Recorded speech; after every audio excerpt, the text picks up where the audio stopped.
Welcome to Talking Confidence with Holly Kaplan. Having confidence in the workplace is essential for progress, fulfillment, and yes, survival. The issue is that confidence doesn't always come easy and is impacted and influenced along the way. But the key to finding and keeping your confidence is how to recognize how professional situations have affected how you think of yourself. In this podcast together, we will examine exactly what impacts women's confidence in the workplace. We're going to get raw in these episodes. We're going to peel back the layers of social interactions, company culture, gender discrimination, ageism, and more. My guests will include entrepreneurs, corporate executives, and business owners. We're going to get down to what these women are really feeling. Expect to find vulnerability, openness, and relatability. But most importantly, expect to find your confidence.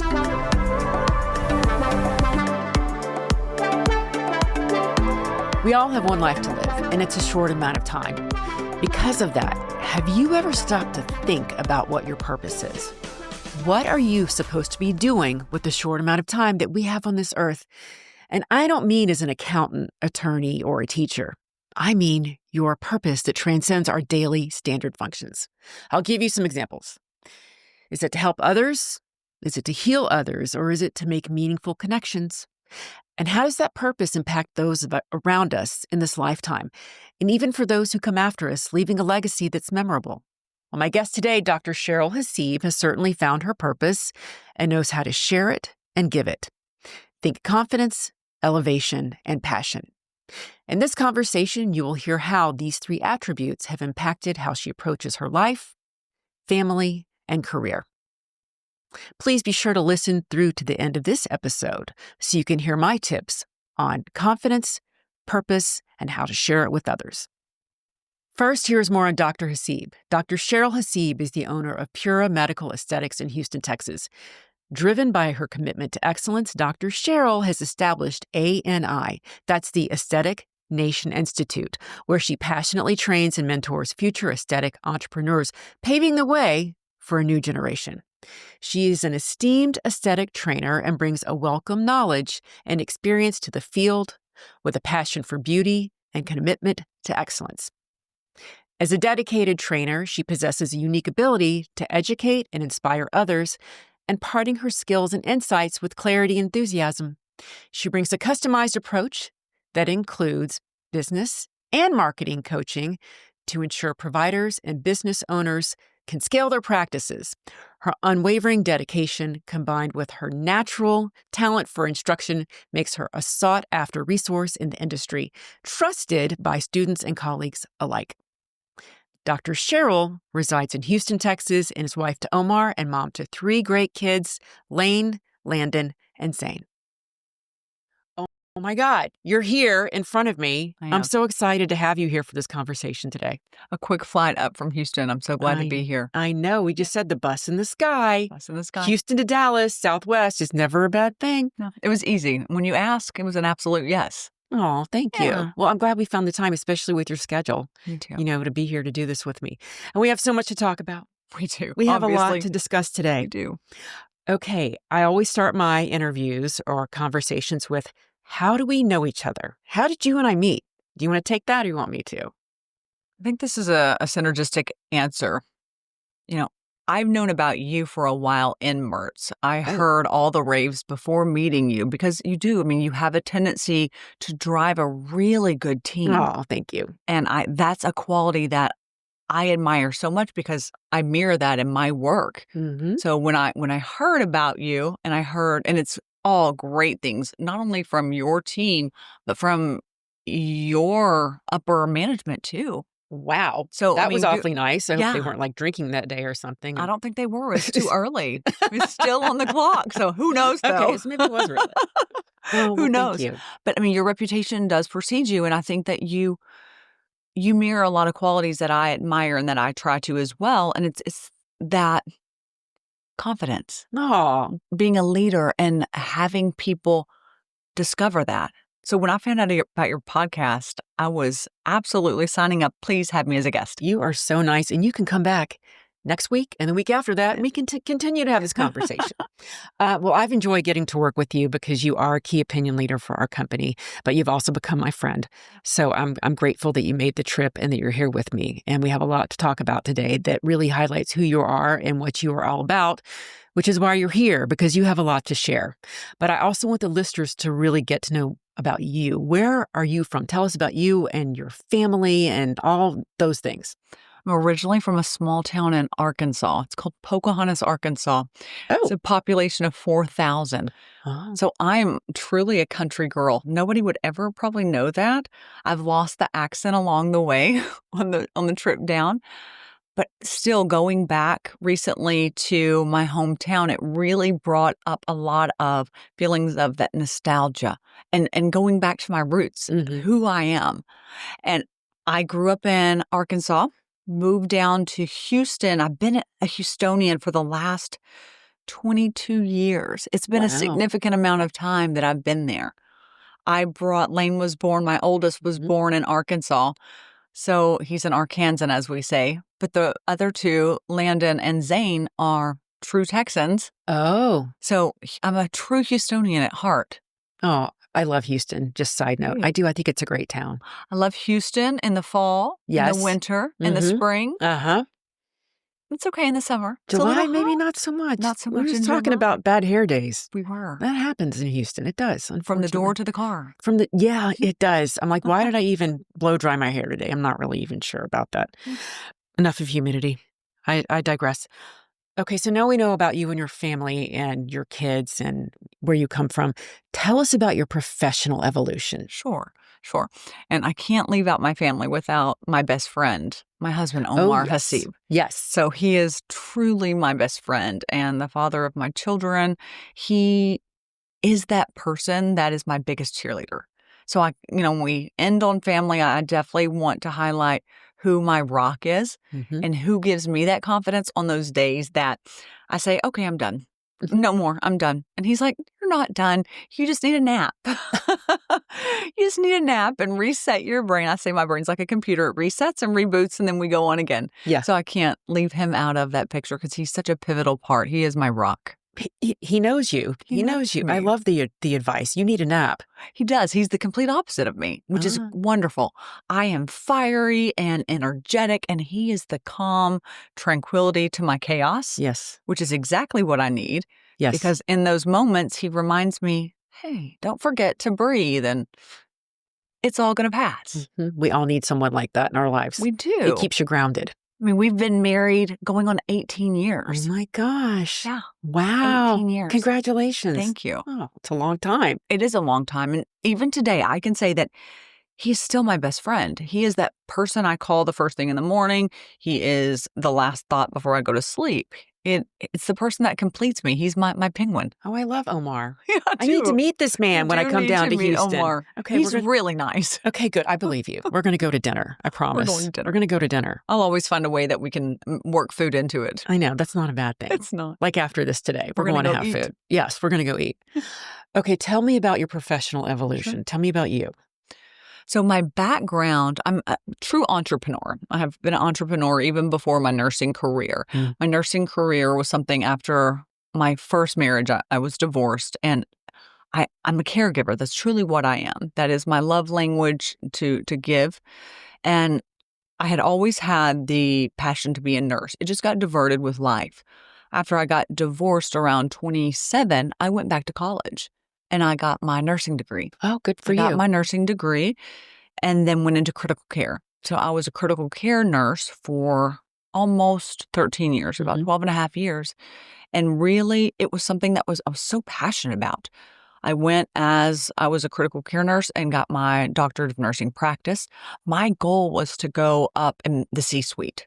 I wanted to be a CNO. So I had worked bedside, went into education, which I do now. Education is very, very important because I find that it's a pathway of empowerment to others. So I was an educator for critical care, very involved in research. I published with some of the greatest in the Texas Medical Center, the Houston Medical Center.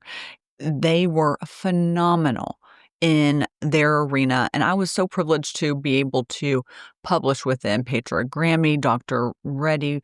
Dr. Reddy. Do you know Dr. Yes. Reddy? Girl, yes, I do. From my previous life when I lived in Houston. Okay. That's another episode. And he was, so currently, both of them are at MD Anderson. Okay. And we were at St. Luke's. They transitioned to MD Anderson at some point. And my pathway, because Petra was my mentor, was to go on that pathway into MD Anderson. There was an associate director of critical care. And I was slated for that position. I had the degree, I had the resume, I had everything. I had the backing, Dr. Reddy backing. He was the head of critical care team, the medical head. And then Petra, who was the director of critical care. I went 5 interviews up to their CNO. And it was positioned, everybody just thought I was going to get it. I didn't get it. The feedback, and this was something that I learned, was that I didn't need it. Financially, I didn't need it. Oh. And that's one perspective. I didn't realize that perspective until owning my own med spa about the need of that. At that point, I was devastated. But what I recognize now, it was just part of my journey. It had to happen. Mm-hmm. I had to have that door closed. Otherwise, I never would have transitioned out of critical care. Mm-hmm. And that was not my journey. My journey is in empowering individuals, educating individuals, inspiring individuals. And I thought it was just a med spa. I opened Pura 6 months after getting that decline and finding out that I didn't get the position that I just knew I had to have. It took me 6 months. I had to do a lot of self-reflecting. In all honesty, I got tired of paying for Botox and I said, I can just do it myself. So let's just... That was your motive right there. Let's just open a med spa. It was part of the journey, though. It was a catalyst into what I needed to venture out to. And my background is an entrepreneur. I've owned construction companies. I own a car dealership. I didn't even know that. I didn't know that. I do. I own a car dealership. We've owned it for 18 years, going on 18 years. And opening Pura Medical Aesthetics, and there is some design behind that name. I wanted very natural, pure, very regenerative at the times, and I didn't even know the word regenerative, but I wanted that natural look.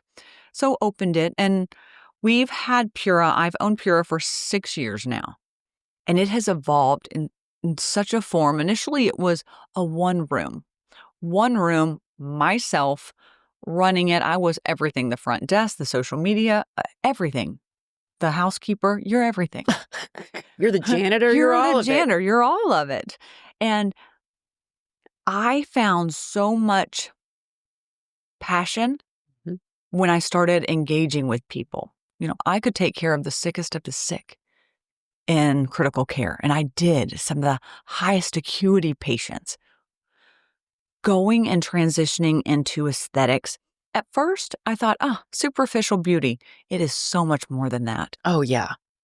And people don't realize that it's truly touching lives because it's so much deeper than the physical surface of what we see. We are treating people on an emotional level as well. So it's really holistic. And then that evolved into something that has turned into our 3rd location opening in Austin. So exciting. At the end of August. So exciting. Yeah. So my journey was an accidental journey that really was intentional by design, but by more of a divine design. And I couldn't see it until I stepped out of it. I'm glad you recognized that. Oh, absolutely. You know, I'm glad you took that moment to pivot. It's such an overused word nowadays, but you did. You know, to do your own thing and use your entrepreneurial skills to create Pura. Absolutely. Yeah, you did. And then you were able to give more, which we're going to talk about. Yes. You know this answer, but I'm going to ask it anyway. What do you believe is your purpose and how did you find it? And how did it then lead to training and coaching? Sure. But let's start with your purpose and how you found it. My purpose evolved. Initially, I didn't know my purpose, and I think that most people don't. You have to go through a phase of, I call it enlightenment. It's an enlightening moment where it's this aha moment. You figure out what's a driver for you, and you find that purpose. For me, my purpose, and it is twofold because there's two businesses that I run. Pura Medical Aesthetics, and then I also own A&I, which is Aesthetic Nation Institute.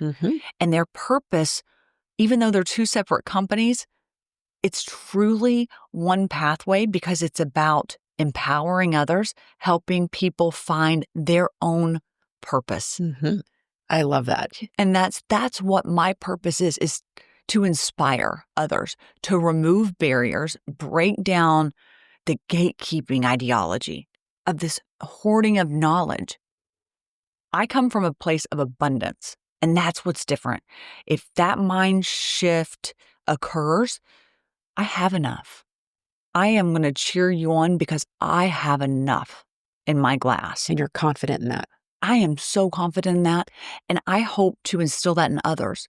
And that's a journey for them. They have to come through that, but hopefully I can guide them to see that sooner. Right. So then that way they can continue to play it forward. Because that's what it is. I'm just empowering and inspiring others. That's what it's all about. Yeah. Even outside of the techniques and the skills and everything else that they learn, it's all about the front part of it. It's empowerment and giving them confidence. It's the confidence to keep going forward. During those moments as an entrepreneur, as an injector, whatever your role is, it's the confidence to say that, you know what, there is power in my purpose. And there is pain in purpose too, because we all have to change and evolve. And change is hard. It's painful, isn't it? Yeah, it is. If you're not experiencing pain, you're not changing. If you don't get uncomfortable, nothing's changing. That's right. We have to embrace it. If you feel yuck, it's good. That's right. It might feel like shit at the time, but it's good. Exactly. Something new is coming. That's right. It's going to be painful, and it's going to cause you to move. We never change in a place of comfort. No, I agree. But you're pushing people to do that. I do. And that's what I do. I push people out of that place of comfort because they have to grow.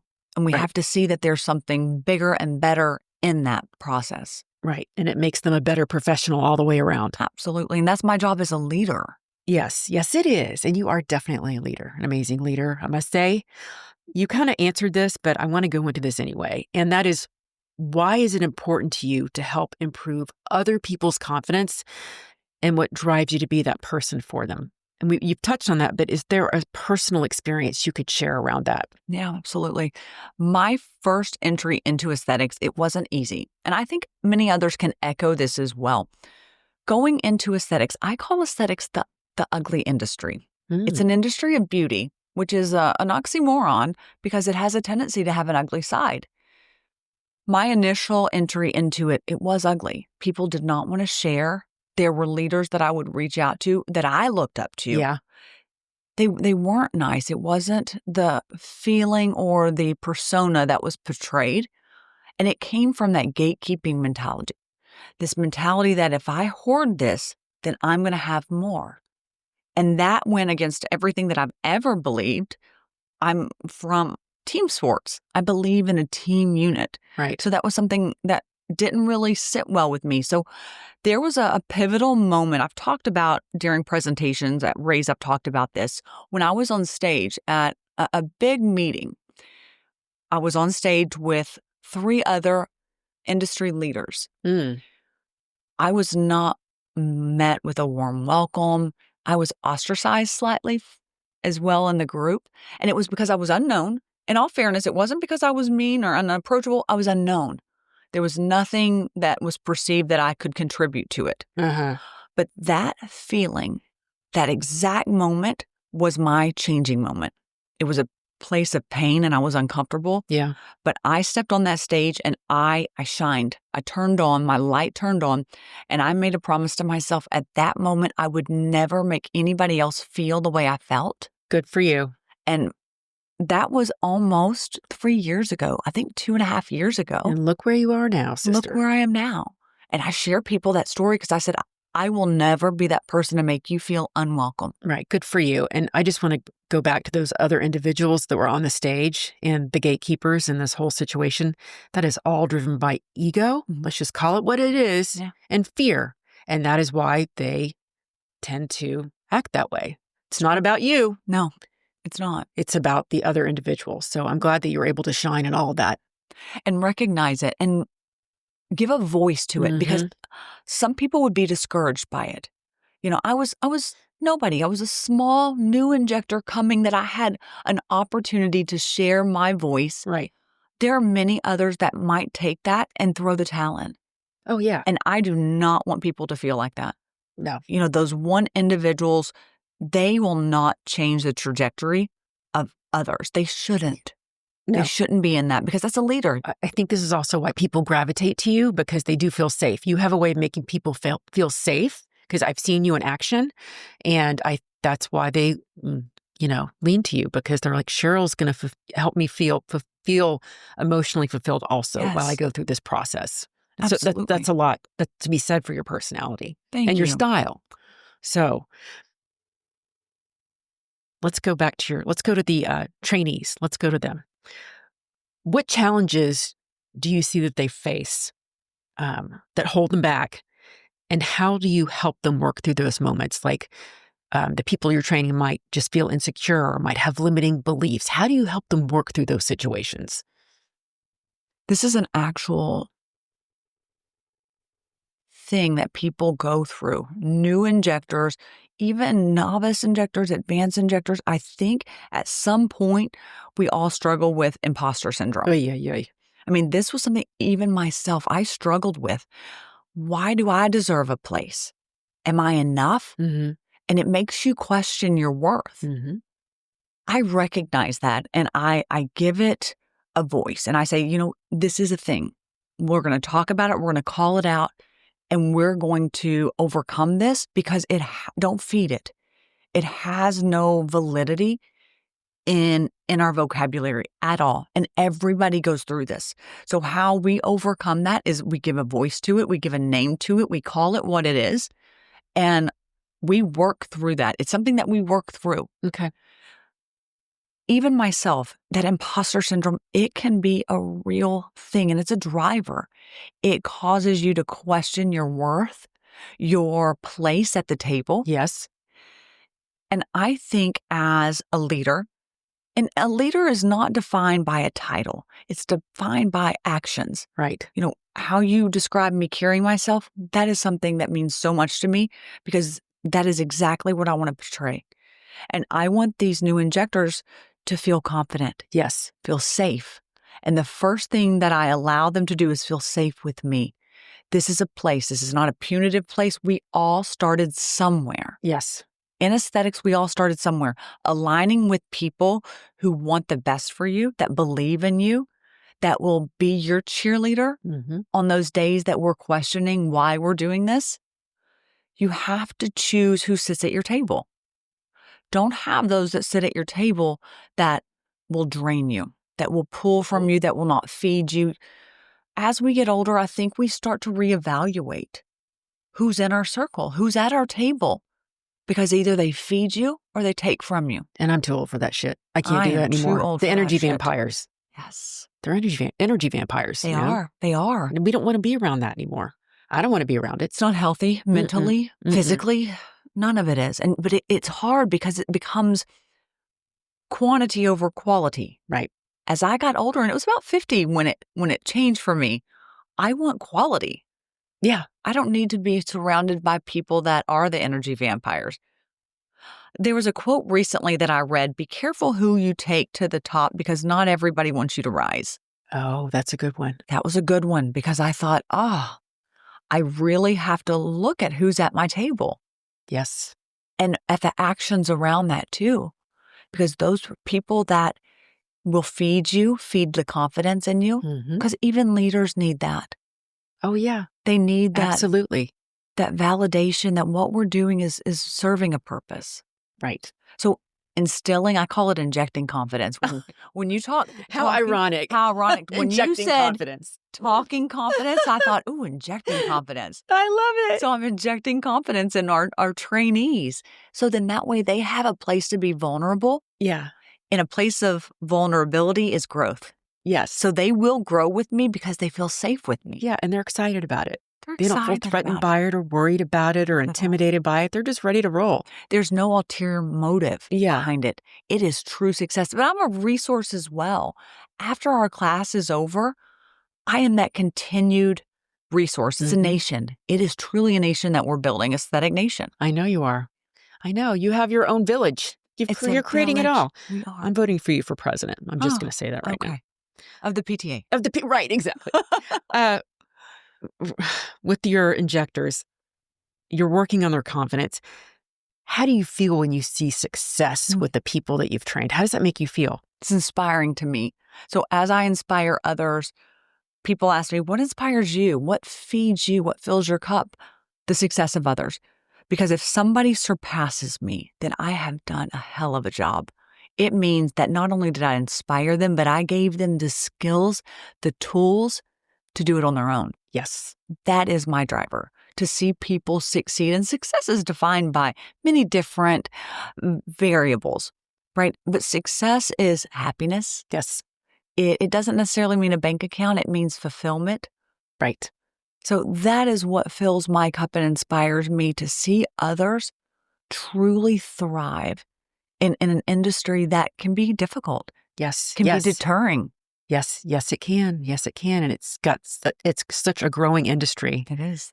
But you're helping groom the new generations of injectors by injecting confidence. Yes, I hope so. I know. I love it. Okay, that's a perfect segue. I can't believe we're already getting to the end of this. This is moving so fast. If you find yourself personally in a less than confident situation, how do you move through it? How do you get through it? It's a lot of self-reflecting and self-awareness. Yeah.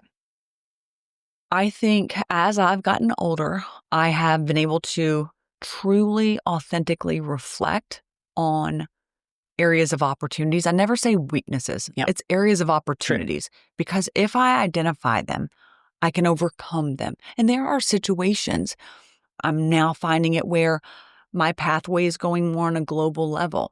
Yeah. Yes, and it is. It's those feelings of inadequacy. Do I have a place at the table? And it's driven by ego. The other interactions are driven by ego. I'm going to call Dr. Kate Goldie, is somebody I've recently met. She's amazing. She is absolutely inspiring, yes, empowering. She injects confidence. And I love that because that is the people I will surround myself by. People that I align with that want to help elevate others. Yep. Just as I'm elevating them. So as I transition to more of a larger stage, a bigger platform, I'm very aware of who I'm giving my time and feeding into. Mm-hmm. Because when you pour into somebody, hopefully they pour back into you. That's why I do love Mertz. I do. I leaned into them and they leaned back into me. They poured into me. Oh. So I have found similar relationships globally, people that value the empowerment behind, the inspiration behind their position in the industry, because they're leaders. And it's time that they mentor others. And I'm looking for those people. Well, I love that because that's what it's all about. It is. I love your answer. Seriously, you can come back next week. We're going to do this all over again. It's authentic, right? It's easy when it's not rehearsed. I know. When it's real and it's organic. What advice do you have for men and women about having confidence? Now we know about your story and how you move through it. What advice do you have for others? I think confidence is a very powerful thing. When somebody knows their worth, their self-worth, mm-hmm. and that comes internally. Yes. It is an internal driver. And I think once we stop the noise of society, the expectations of society, and that's hard. I try to tell my kids that. But at 20 years old, at 26 years old, you can't understand that your validation, your worth isn't external. It's internal. Yes. And it comes with age. And I wish that we could find that earlier because I found it around 40. When I stopped listening to the noise, I stopped feeding into society's expectations of what I was supposed to be valuable. Yep. And I self-reflect. And self-reflecting is hard because you have to sit quietly with yourself. That's hard. It is hard to do. It's hard to sit quietly. It is. Period, right? We have all this noise. But it's growth. It's self-reflecting. And it's being able to be okay with who you are. That's where aesthetics is such an interesting psychological industry. Yes, it is. Because people come to me for injections because they want approval from external sources. Oh, it's so interesting. Isn't it? Oh my gosh. But I'm in a very unique position because I can inject confidence by helping them see their worth and that I will enhance what's already there. Mm-hmm. I'm there to just simply bring out what is there and help them see it. That's what makes me a little bit different. That's my unique selling proposition. I love that. Yeah. That's fantastic.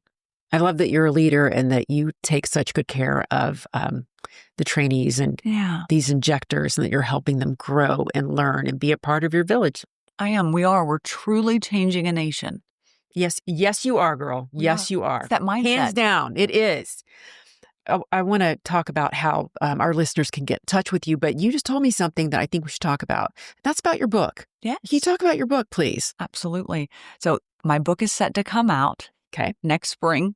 I'm excited about this. It is truly a guide to how to be successful in a med spa. It's Injecting Success. Oh, that's the name of it. I love it. And I have now created within a 6-year span 2 businesses, 7-figure businesses, that we are truly changing an industry. So what my book is about is an how-to. How did I get here? What did I learn? My lessons. Mm-hmm. Instead of trying to recreate the wheel, learn from me. Let me give you the tools that you need, the little pearls to be successful. It's truly a book of transparency, of authenticity, of vulnerability, and saying that you can do it too. So I'm excited about that. Spring 2026, it's going to launch. Girl, that's not far away either. Not. That's really not. That's exciting. And I know a lot of people will read it and appreciate it, especially if you make yourself vulnerable. People see that and they're like, well, if she did it and got through that, then I can too. Absolutely. It's a book of empowerment too. It's truly finding your why. Yes. And helping you find the confidence. So when you talk to me about your podcast, Talking Confidence, it is so pertinent in any industry, even in our own personal lives. Oh, yeah. So absolutely. I'm glad that you're giving power to it, giving light to it. Well, I'm glad that you came here to tell your story because I wanted to hear what you had to say about confidence and purpose and all the other things that come with it. Okay, how can our listeners get in touch with you if they want to be a client or if they want to be trained by you or if they want to buy your book next spring? Absolutely. So I have a website. It's anihouston.com. I am truly a resource. If you want to, you can reach out on Instagram. It's aesthetic.nation.institute. My personal Instagram is The Real Injector. I pride myself on being the realest I can be. And like I said, I'm a resource. If they have questions, if they need guidance, if they want training, a really great way to contact me is either through social media or my website, anihouston.com. Wonderful, wonderful. And as a reminder, you have 2 locations in Houston. I do. I have one in Houston, and then I have one in Memorial. Yes. We are opening another training institute in Austin. So it will be Austin 28th is our opening date. I want to be there. Yes, you I'm are. going to manage to be there for that one. I'm excited about Austin. Austin we're in SoCo. Oh, yeah. Right across, down off 1st Street. So we're excited about this location. It's very much an Austin vibe, but it's a place that hopefully is going to be another driver for more injectors. Awesome. To get that knowledge, to get that confidence. I love it. You just keep repeating your pattern. You keep repeating it and you're going to have more success. I do. We're going to take the nation by storm, right? You are. And I'm showing up to this opening with champagne, so get ready. I hope so. Thank you so much for being here. Yeah, thank you, Ollie, for having me. What a great way to help spread the message. I love it. Thank you for including me. Me too. Thank you. Let's go eat lunch. Let's do it. Look, purpose and confidence go hand in hand. If you know what you're meant to do while you're here on this earth, then you can go about it confidently, with passion, knowing that you are making a difference. Here are my 2 tips for you today. First one is I encourage each of you to think about your purpose. It will help you hone in on what is really important, and as a result, you will be fulfilled. Secondly, give the heart of your purpose to someone else. Make sure whatever it is that you use to elevate others so they can do the same. Those are my parting words today. This is Holly Kaplan. Cheers until the next episode of Talking Confidence.